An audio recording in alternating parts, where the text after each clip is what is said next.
असंख्य विद्यार्थी आहेत ज्यांनी आता छानपैकी त्या ठिकाणी स्वागत सादर केले। त्याही मुलांचं आणि मुलींचं त्या ठिकाणी मनापासून कौतुक करत असताना शाह मॅडम आणि काका विद्यासागर सर, अनिकेत सर आणि संस्थेचे सर्व पदाधिकारी यांच्या मार्गदर्शनाखाली गेली 20 वर्ष या स्पर्धा अखंडपणे खऱ्या अर्थानं सुरू आहे।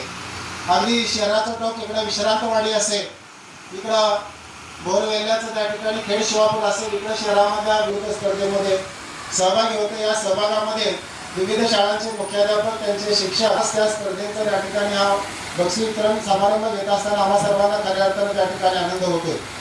आमच्या दानेश्वर विद्या प्रतिष्ठानच्या या शिक्षण संकुलामध्ये विविध शाखांचे जे शाखा प्रमुख आहेत त्या सर्वांचं सहकार्य असेल, शिक्षक असतील, शिक्षक वृंद, त्याचबरोबर सेवक वृंद असेल, तर त्यांचं त्या ठिकाणी छानपैकी मोलाचं ते सहकार्य होतं आणि म्हणून त्या माध्यमातून आपल्याला या स्पर्धा 20 वर्ष त्या ठिकाणी अखंडपणे चांगल्या पद्धतीनं घेता येत आहे।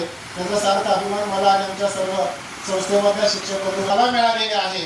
त्याचं नेतृत्व, त्याचबरोबर त्याची लिडरशिप करत असताना माझ्याबरोबर कुमार सर असतील किंवा काकडे सर असतील, चव्हाण मॅडम असतील किंवा खेडकर सर असतील, आता नव्यानं कांबळे मॅडम असतील किंवा इतर विभागाचे विभाग प्रमुख आणि त्यांचा जो स्टाफ आहे त्यांचा नक्की हा जो आकडा आहे 4350 तो त्या ठिकाणी कदाचित ऐकायला वगैरे तुम्हाला तो छोटा वाटत असेल, पण त्याचं नियोजन आणि त्याची ही जी कार्यवाहीची जी काही अंमलबजावणी आहे किंवा जी माहिती आहे ती पण त्यासोबत त्या ठिकाणी देणार आहे।